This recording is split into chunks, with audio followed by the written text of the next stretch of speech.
Ang atong tubag sa Salmo nag-ingon, bulahan ang tanan nga nangandoy sa pag-abot sa Ginoo. Unsay inyong gipangandoy karon nga moabot ang bonus, ang 13th month pay, ang Christmas party, o ang pag-abot sa Ginoo? Kay kasagaran ra ba ang gipangandoy karon nga moabot ang mga bonus, ang 13th manamatingaling 13th month pay, unya kaning mga Christmas party, ang mga pinaskuhan, ang mga gifts, mo'y atong gipangandoy. Pero wa kayo'y nangandoy nga moabot ang Ginoo. Lingay mong tupad ning na niabot ng Ginoo sa inyo. Pangutan na.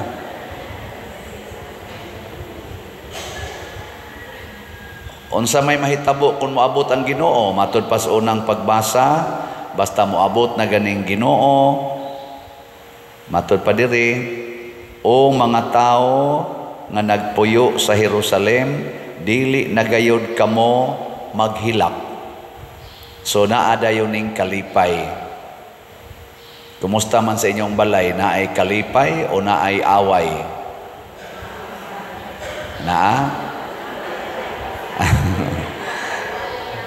Naaga ni away, dili gingharian sa Dios mo'y niabot, gingharias demonyo mo'y niabot. Kumusta maron sa atong nasod, naay kalipay o naay away? Suga sa inyong tingog. Nabungol man sad ko. Pasabot sa atong nasod, sa sit-up sa atong nasod, wa mo abot ang gingharian sa Ginoo sa atong nasod karong tuiga, kay sigig away. Naa sa gito ang tinuod ba to na social media, nagrally sa kuno dito sa South Korea. Murag ang mga tao dito reklamo sad kay murag naay gipatuman nga martial law sa South Korea. Gubot na sad sila. Nya unsa man niabot ang Ginoo dito o wa? Pastilang paita. Sige na lang. Dinis atong parokya naay kalipay, naay away. Kamo lipay mo. Nya og di mahurot og kahalin ang salat. Unsa man ni malipay ang pare o dili? Nya unsa man inyong isaad ron? Hotdon ninyong palit ang salat nato o dili? Hotdon. Ang CTUMM ugma ra batoy ako untang target nga mahurot na, pero pila pa man ni atong nahibilin diri. No, jutay na lang di ayoy. 4,817 ka slots na lang, tag 100 pesos per slot. Hotdanan ninyo ha?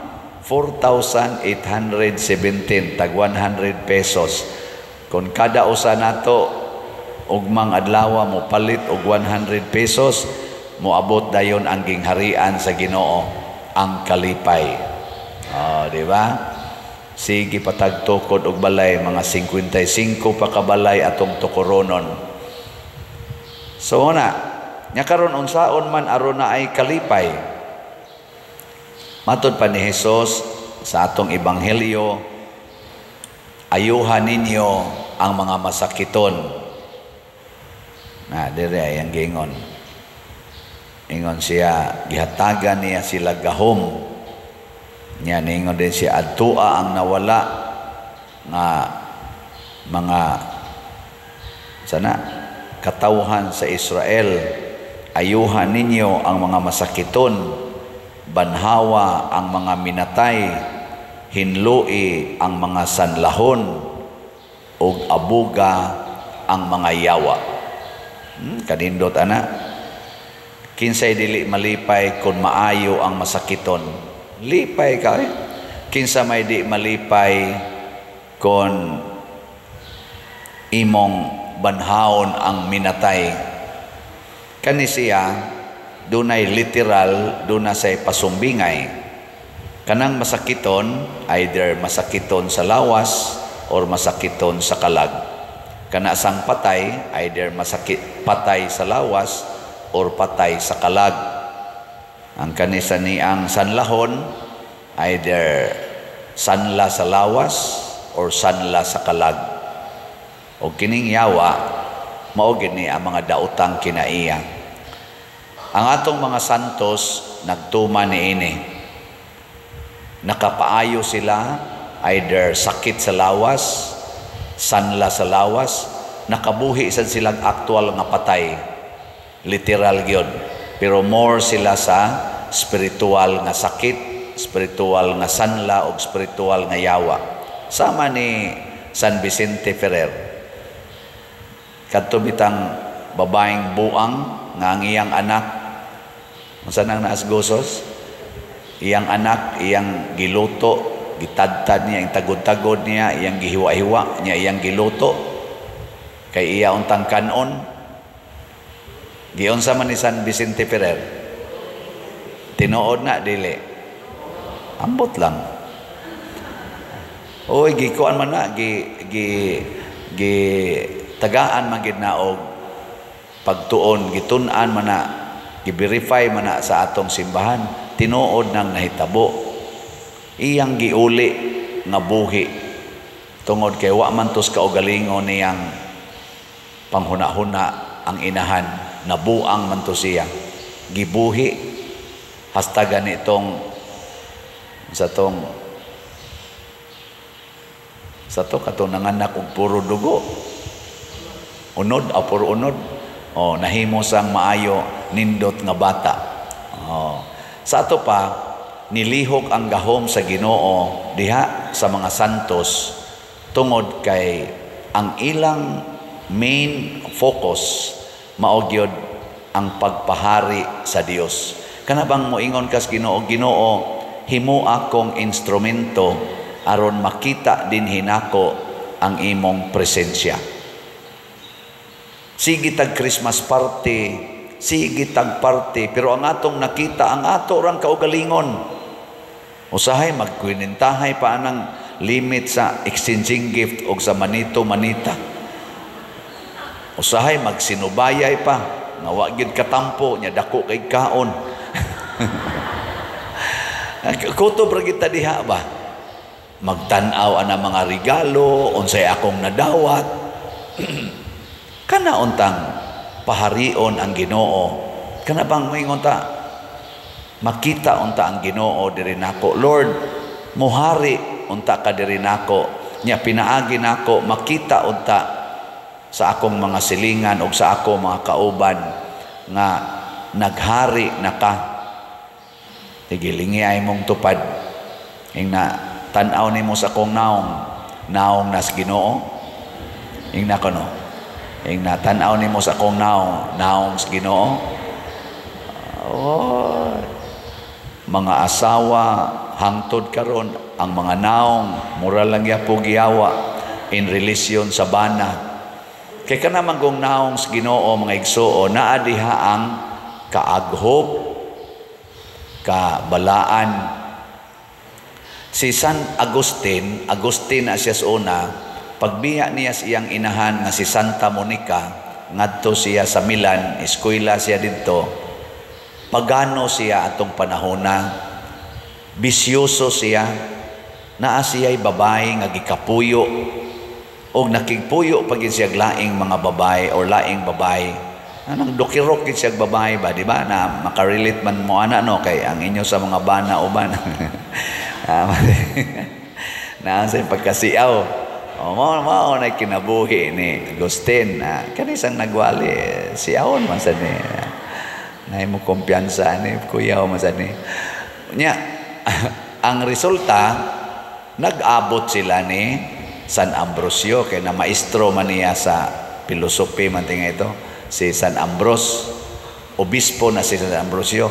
Si Agustin pagano, bisyoso, makasasala. Si Ambrosio katoliko, obispo. Pero pagkakita ko nung Agustin ni Ambrosio, pag-abot na nila, murag kay patay naman tong papa ni Agustin atong panahon na, iya dayong nabati nga murag si Ambrosio, murag iyang papa. Kay katong iyang papa pinangga man tong Agustin kay pagano man sa to, dito man siya nisunod sa kinabuhi siyang papa. Pero nabati niya og na feel niya nga murag ako maning papa kay buutan maing moatiman niya. Nya giatiman gid siya ni San Ambrosio sa inanak nga pag-atiman na ay gugma, na ay pagsabot, na ay pagdawat. Wa man tumingon si Ambrosio nga pagkatoliko. Ang iya lang yun. Iya lang gipakita ang iyang pagkakatoliko nga obispo. O tungod ni ining maong attraction, si Agustin niabot gyud nga nihangyo ni Ambrose, Saint Ambrose na pwede ba ko magpabunyag og katoliko. Niabot gyud ba? Hangtod nga nisod pagid siya sa pagkapari. Hangtod na obispo sad siya og nahimo sang doktor sa simbahan. Natakdan ngano man kay kusog kaayo ang gingharian sa Dios nga naglihok diha ni Ambrosio kay iya manggipuy-an ang maong kinaiya. Kana bang gitawag natong Diosnon kinaiya? Nya unsa man gyud ang kinaiyang Diosnon nga makapa-attract gyud sa atong isig katao, makapadasig nila, makapalipay nila. Kining katapusan nga statement ni Jesus sa Ebanghelyo, nakadawat kamo nga walay bayad, busa panghatag kamo sa walay pagpangayog bayad. Kinsa ninyo dinhi ang magsigig yung panghatag niya dili mangayo og bayad ta sa kamot? Wala. Patay. Mauna, kung ang asawa magsigig hatag og gugma, magsigig hatag og pagsabot, magsigig hatag og pag-alagad ngadto sa iyang bana, unya di siya magsigig diman nga ang iyang bana mahigugma sad niya, mosabot sad niya, ang kalipay sa asawa sige lang yung atiman sa bana, kanang banaha sa madugay sa madali mughatag sa naggugma, pagsabot og pag-alagad sa asawa. Matakdan gina. Takdan man ginang iro. Kanang iro ba sige hirag og hapuhap, sige hatag, sige hapuhap. Di ba dangtag pila ka adlaw, baiid na nimo. Di ba? Mo na ang pare, sige hatag sa madre, sige hatag na kanang madrihap. Mo hatag sa naspa. Mao na kanang mga manggihatagon, attractive gina sila. Mao bitaw panahon sa eleksyon, ang ato gyung mga kaning mga sana mga kandidatas politika, ang una gid nila anang agenda panghatag. Nabantay mo? Pero naalay duha ka klases mga manghahatag, na ay manggihatagon nga yawanon, na asay manggihatagon nga Diosnon. Nya kinsa man ning manggihatagon nga yawanon, kana bang inighatag dunay pakapin istorya ba nga ayaw kalimti. Hatag unya ayaw kalimti. Ayaw ko ninyo kalimti. Pero inighuman anas eleksyon, inikadaog ana, ikaw nga nibutar, ikagyoy unang kalimtan. Labi na gyud og kanang mga tawhana nang hatag panahon ra gyud sa kumpanya or magsinangat na ang kumpanya, nya magsige na nagpanghatag, nya panahon nga naglingkod sila or panahon nga wapay eleksyon wa gina manghatag, ayaw gyud ana og kumpiyansa, kalimtan gyud ka ana. Kinsa man ang tinuod nga manggihatagon nga gikan gyud kasing-kasing, kanang way eleksyon siging hatag. Bisan sa iyang kalisod mualagad lang gyapon, kanay atong tan-awon ni aba na aron dinhi sa atong nasod mga tawhana. Kanang magsigig yung panghatag bisag way eleksyon, bisan gani way posisyon sa katilingban, sigig yung panghatag, naa ba na ron din sa ato? Og naa nya ni dagag eleksyon karon sa bisan unsang posisyon nga daganan, butara na nato. Ana, mo na importante kaayo atong tan-awon nga ang matag leader nagdagid untaging harian sa Ginoo. Kana bang giharian sa Ginoo wa hari is demonyo.